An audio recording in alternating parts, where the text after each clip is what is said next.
अस्सलाम वालेकुम। आज के इस टेस्ट में हम use of future perfect tense करेंगे, ठीक है, कि क्या हम फ्यूचर परफेक्ट टेंस इस्तेमाल करेंगे। इसको हम इस डायग्राम से समझते हैं, ठीक है। ये देखिए, ये हमारे पास पास्ट टेंस है, ये फ्यूचर टेंस है। अब मिसाल के तौर पर मैं एक क्लास की मिसाल लेता हूँ कि क्लास है जो 3 बजे शुरू होता है और 4 बजे क्या होता है, फ्यूचर में ख़त्म होता है, ठीक है। अब एक बंदा जिसका नाम अली है, वो 4:15 को आता है, यानी 3 बजे क्लास शुरू होता है, 4 बजे ख़त्म होता है, और ये बंदा अब 4:15 क्लास के लिए आ रहा है या आता है।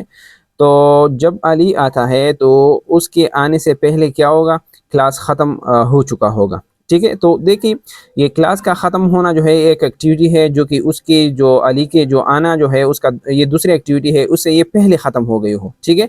तो इस किस्म की सिचुएशन के लिए कि एक एक्टिविटी फ्यूचर में किसी दूसरी एक्टिविटी से पहले ख़त्म हो गई हो, तो जो एक्टिविटी पहले ख़त्म हो गई हो उसको हम फ्यूचर परफेक्ट टेंस में बयान करेंगे। मैंने नीचे भी इंग्लिश में भी लिखा है कि देखिए, it is use to describe an activity, ये एक ऐसी एक्टिविटी के लिए आप यूज़ करेंगे विच विल बी कम्प्लीटेड, जो कि ख़त्म हो गई हो, बिफोर अनदर एक्टिविटी, दूसरी एक्टिविटी से पहले, at certain time in the future, future में किसी ख़ास वक्त पर, ठीक है। जिस तरह मैंने डायग्राम को आप उसके साथ जो मतलब इसको मैंने एक्सप्लेन किया, बिल्कुल ऐसी किस्म सिचुएशन के लिए आप फ्यूचर परफेक्ट टेंस यूज़ करेंगे। मिसाल के तौर पर मैंने सेंटेंसेस भी लिखे हैं कि मिसाल, they will have won the match before it starts to rain, मसलन बारिश का इम्कान है और आप कहते हैं कि जल्दी जल्दी मैच करना है, ऐसा ना हो कि दरमियान में बारिश मतलब बरस जाए।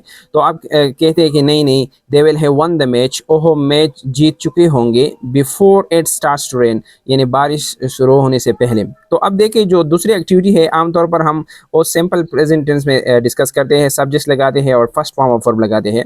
दे will have won the match before it starts to rain, ठीक है।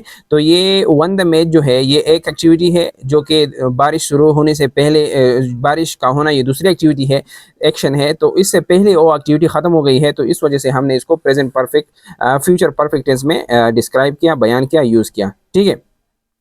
ये सपोज एक्टिविटी है, आप कह सकते हैं कि ज़रूरी नहीं है कि बारिश हो जाए भी, तो ये आप सिर्फ प्रेडिक्ट करते हैं, लेकिन फिर भी आप इस तरह प्रेडिक्ट करते हैं कि उस एक्टिविटी से पहले ये दूसरी एक्टिविटी ख़त्म हो गई हो, ठीक है। तो फिर हम फ्यूचर परफेक्ट टेंस उसके लिए यूज़ करते हैं। दूसरा सेंटेंस को देखें, before the teacher enters the class, यानी क्लास में दाखिल होने से पहले, उस्ताद का क्लास में दाखिल होने से पहले क्या होगा, that students will have completed their work, students अपने काम मुकम्मल कर चुके होंगे।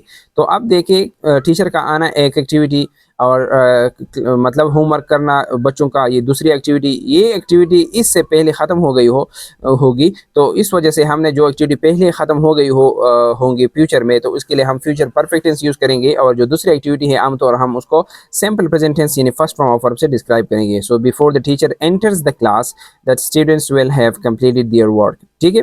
तो ये फ्यूचर परफेक्ट टेंस का एक यूज़ था। आमतौर पर हम इसको इसी एक ही यूज़ में यूज़ करते हैं, इस्तेमाल करते हैं, इसकी कोई और दूसरे यूजेस नहीं है। तो बहुत शॉर्ट वीडियो थी, उम्मीद है आपने कुछ सीखा होगा। Thank you for watching.